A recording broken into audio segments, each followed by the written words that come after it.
Hobby desk. Today, or this evening, shall I say, it's a Saturday night, because I'm really rock and roll, and I'm young, and I'm youthful.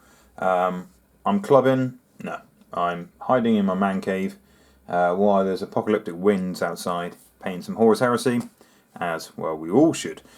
I thought I'd just show you what I've been up to, and what I'm doing at the moment. Batch painting a load of Horus Heresy vehicles. So, how do I paint my Alpha Legion? I have done some videos way in the past on my Horus Heresy stuff, but since playing a game recently, I've thoroughly got back into it, and I've painted two 10-man units, and I've painted a character and a Leviathan, so I'm going to crack on with a few tanks. So how I paint my tanks, it's been pretty much the same over the last few years, and with my Alpha Legion, no exception. So I start off with a black primer. So I could bore you with showing you a tank and priming it black with a rattle can. I generally use a rattle can just for ease, and it's relatively inexpensive.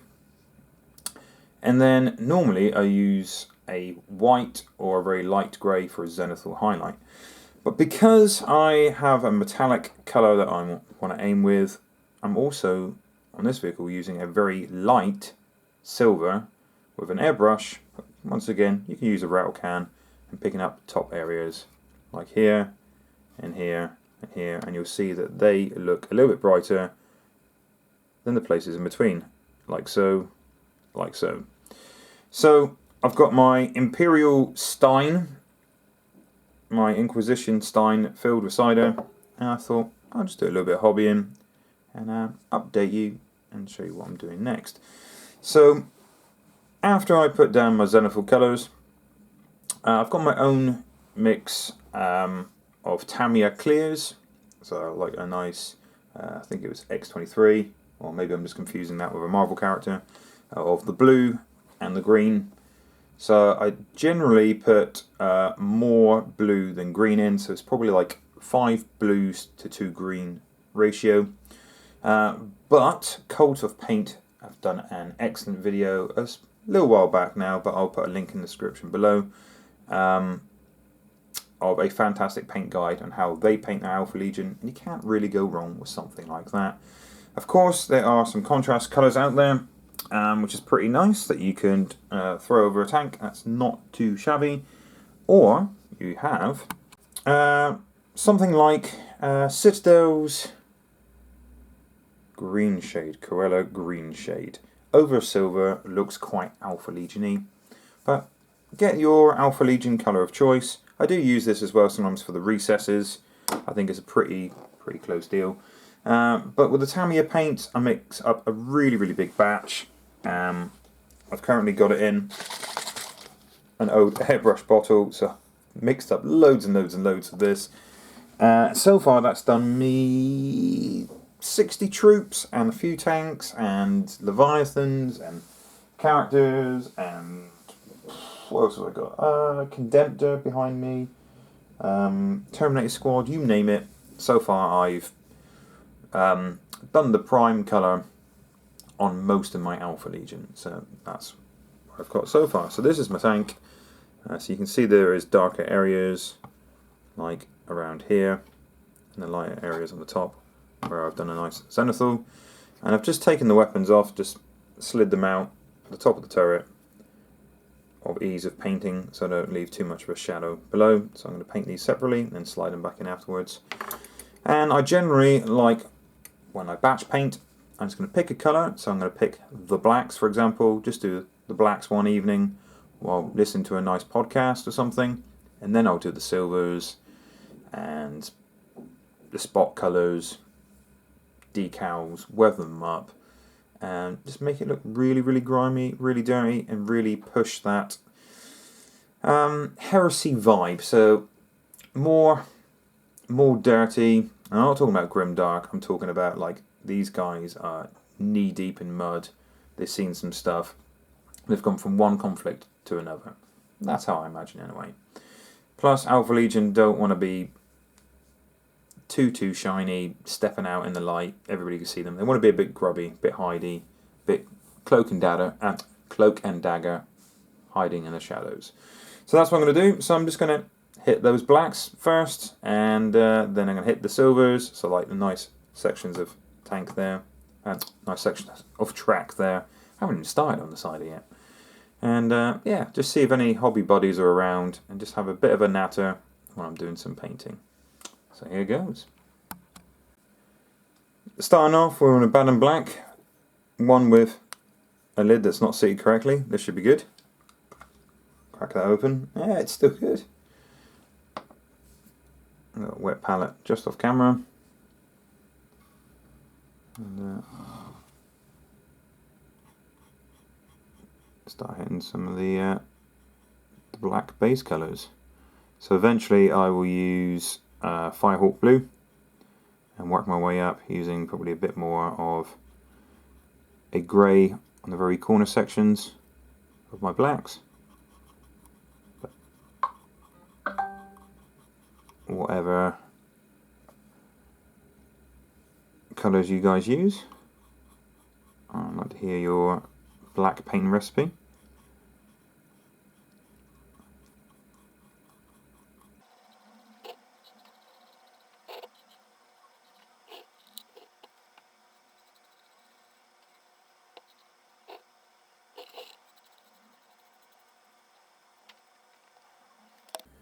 The side sponsons haven't been glued because I like to see them pivot when I make the gun noises, because that's how they fire. They don't fire unless you make the noises. So you can turn them 90 degrees and pop them off, so you can see the little bits there and there. Easier to paint. Plus I haven't put the bottom pin in, if you notice, because I can swap the weapons out for future proofing. Shouldn't need to magnetize these. You literally just pull the top out and swap the weapon out, pull the top back in. So I never put the pin in the bottom. Also makes good use and ease of painting in there. Oop, drop it. And same with the top hatch. That's just blue tacked in, so it's not going to fall out if you tip it upside down. But I can pull it out to make it easier to paint as well. Same with the turret. The turret can be pulled off. That's how I painted underneath, so there's no shadows or shades. Just makes life easier. Next, I like a nice dirty, grimy silver, but you can use whatever you want. So I normally go with this. I mean, for years I use a lead belcher, which is fantastic. But then I go old school, and I use this as an edge highlight. Mithril silver really does pop. Really nice colour. So I make it really dark, and then really bright highlights, and then it doesn't really matter anyway, because I just weather the hell out of it. Like edge highlighting probably doesn't make a difference, but you never know. I think it looks pretty good when it's done. So I'm doing it like I do with every other one of my vehicles for Horus Heresy. So hopefully you guys like the end result as well.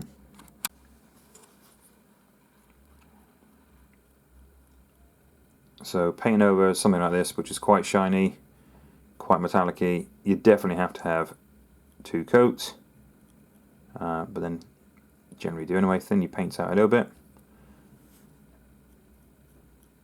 At this stage everybody's heard of Duncan, 2 thin coats, so the man is not wrong. Obviously we go with thin coats because we want to keep all the detail that we can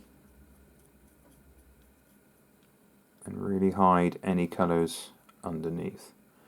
So it's a pretty good grey anyway, or sorry, pretty good silver. But yeah, doing this on all the weapons, and then on the lovely track parts as well. So lots to do.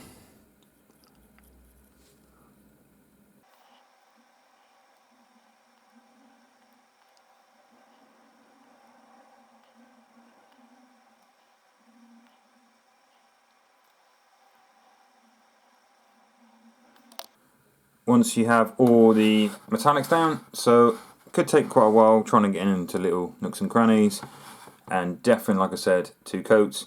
Then I've used some null oil just to get in all the recesses to make it look dark, and then I'll bring up the main points again. So good old fashioned at GW, this stuff is just great for metallics. Give it a bit of a shake, pop it open, and also if you noticed, I've started putting in the little recesses there just to give it a little bit of shading. So you don't have to go to overboard, you don't have to go to town, but just a little bit there. You can see the difference between that and that side doesn't show up quite so well. So I will endeavour to get some in there as well.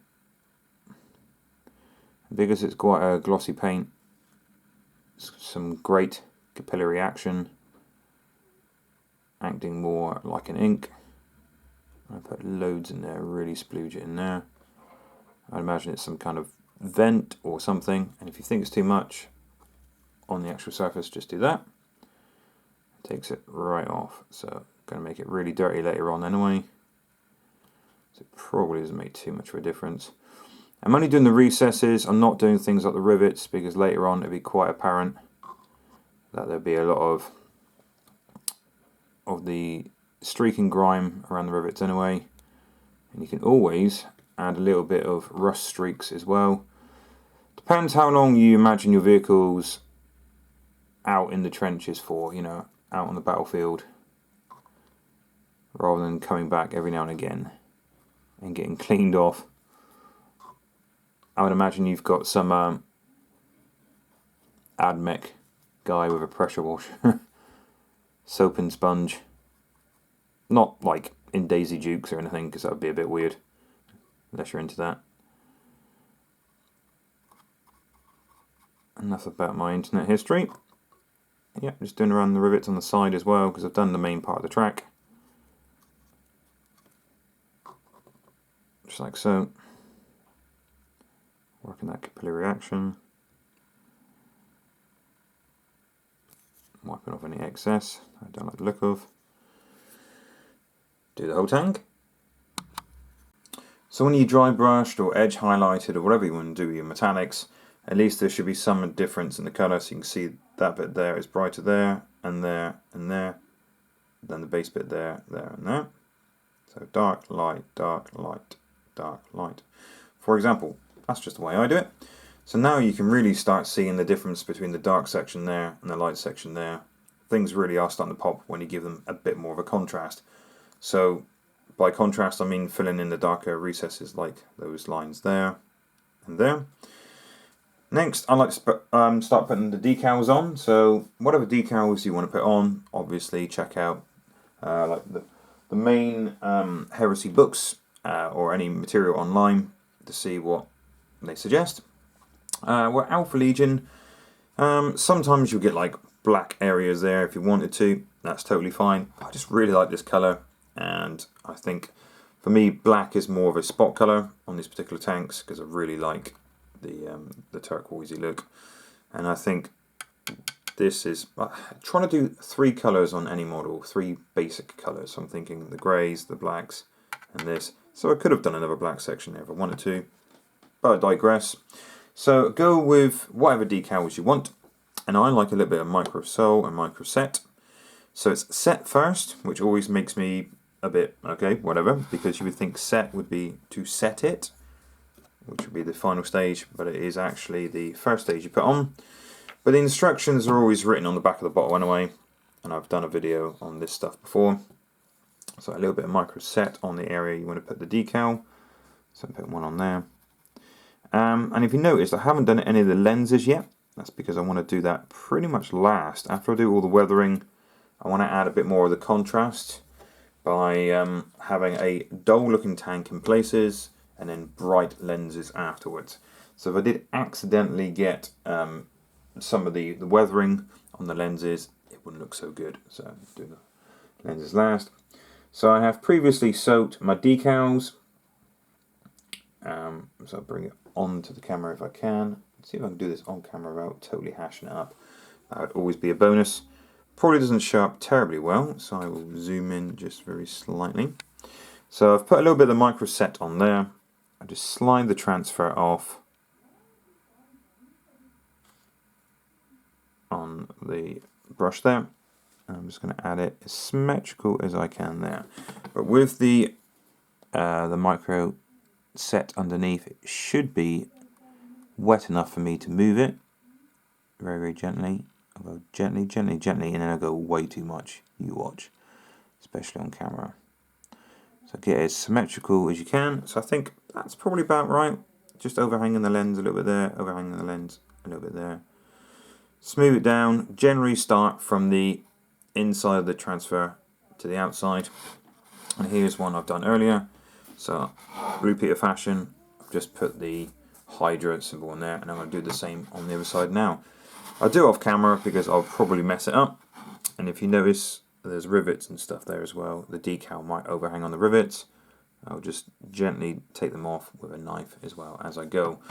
Because with the micro sole and the micro set, it will soften it up nicely.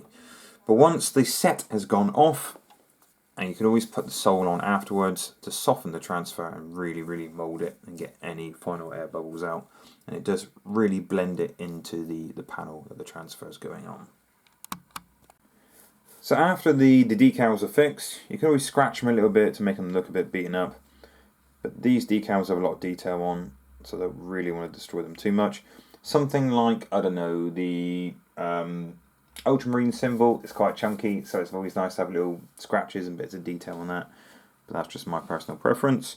Next, I'm using a little bit of Streak and Grime by AK. There we go. In a dish with a little bit of white spirit. So I'm just going to thin it out a little bit. So I'm not going to make it too grimy at first, because you can always add more. You can't take away too much from the recesses. You can always use a bit of white spirit after it's gone off to remove some of the stuff. But I'm going to just put bits in here. Test out how thin it looks. That, for me, is about the right level of grime. See if I can get the torch in there a bit better. There we go. So yeah, I'll start applying some of that in the recesses, see what it looks like using that hot capillary action. So put it on pretty thick. Remember, you can always wipe off the surface if you want to, or wait until it's gone off and use, I don't know, a cotton wool bud with a little bit of white spirit. But I'm pretty much going to drown the whole thing in a light cover first, then I'm going to hit more in the recesses with a bit of a thicker coat, I think. So just dropping some stuff in there. So you can see that looks pretty good. But I'm going to make the whole tank have a nice thin coating first. Okay, so I put a gentle wash over the whole thing, and I've got a nice cotton wool pad, a little bit of white spirit. You can just drag in the direction of gravity. You can add some pretty cool effects, or at least clean off the top layer. So I want it to have the bright turquoisey colour shine through, but I also want grime. So what I'm going to aim to do, and you can do something different if you like, is to take off like the top third of the grime with a cotton wool pad. So it's still fairly grimy, especially in the recesses. So I'm just doing the top layers, trying to drag towards gravity so you get those dirty water marks around the rivets.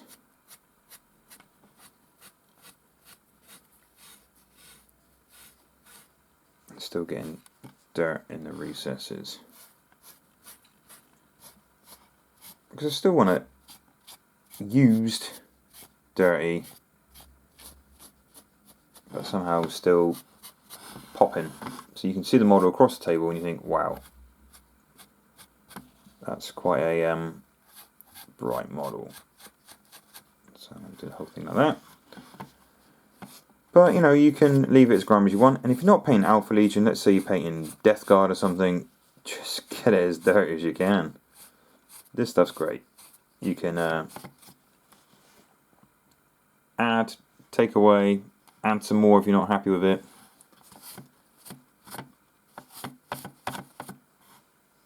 It's pretty good so far. Looking pretty nice. On top of the dragon, or the Hydra, to show up a little bit. So imagine a lot of the dirt will sit in the recesses there.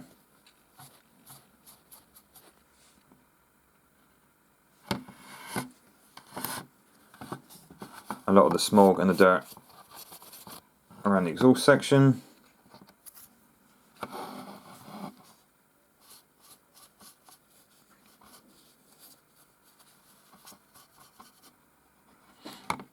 And underneath, I'm going to make it really, really grimy. So far, that's looking pretty good.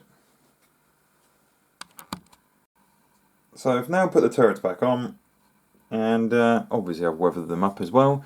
So everything has a thin streak of grime, at least, and in the bottom, maybe 2/3 has a thicker streak, a lot of streak and grime even. And I have rubbed off the top with the cotton wool pad, or a little bit of white spirit.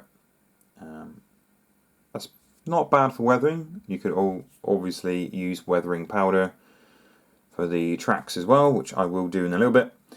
And you could always use a little bit of rust streaks. This stuff, once again, by AK Interactive. For the occasional rivet, just to pick out a little bit of detail. So get quite a fine brush now. And just have a little bit. What rivet should we pick out? Let's pick out something fairly obvious to start with. So just go around the rivet and just start dragging it down very slightly. Once again, gravity, because water and rusty water, generally goes downward. So just teasing it down just a little bit, just like that. Picking out a few rivets on the tank. In this particular tank, I'm not going to do every single rivet. It's Alpha Legion, they want their stuff, I guess, functional, not like Death Guard, where it looks like it's, how the hell is it still working kind of thing. So I'm just going to do a few rivets, just like so. I'm just teasing it just a little bit down, like that. Just a little bit of detail, not all over the tank, just a couple rivets. And then once it's dry, get to the next stage, weathering powders. Weathering powders is a total optional extra. You don't have to do that at all. That's just what I'm doing in this video on my own tank. So as you can see, I've painted the lenses as well. There's only a couple of lenses, just a little one in there, a couple there, one there. Weathering powders, so very, very pigmenty, if you can see in there. Have newspaper down or something down. Don't wear smart clothes, because somehow it always gets on your clothes. This stuff does stain, so it's very, very dry. Use an old knackered brush. As you can see, that brush is definitely knackered. And yeah, just rub it in. So I'm just rubbing it in. And even if I blow it off, it still stains certain areas. So what I want to do is try to get it in the recesses, so it looks like this tank has driven through some stuff over the years, and stain up around the edges of the tracks as well. So I'm going to just dip it every time and knock it off on the edge of the pot. And it's amazing how these pigments just stain absolutely everything. So as you can see, that's the kind of effect I want on the edges of here.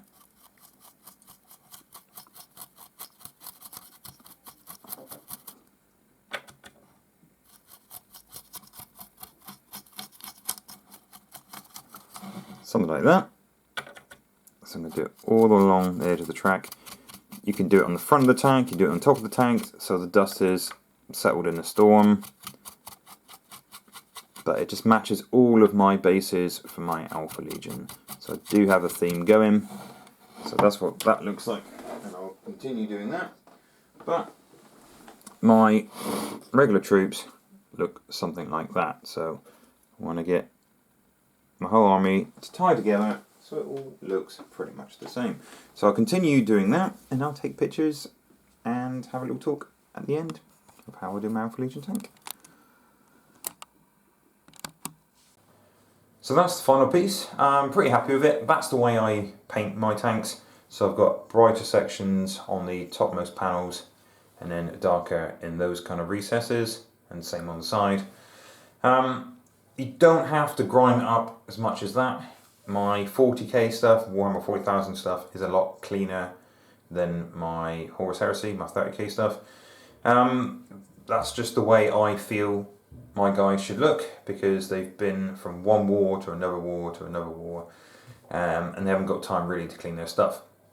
It's just an excuse to get it really, really grimy, use lots of different mediums, and I just think it looks more realistic and nicer in my personal opinion. But there you go, you can make your tanks really pop and have bright areas on the panels for your 40k stuff. I've done a video for my Blood Angels tank quite some time ago, just to show you what you can do with Zenithal to make the centre of each panel really pop.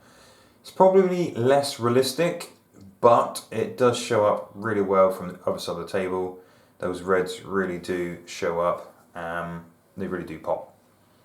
So there you go, that's just the way I paint my Alpha Legion tank. Hopefully you enjoyed this video. Any questions, please ask, and hopefully I can give you a decent answer. Thank you very much for watching.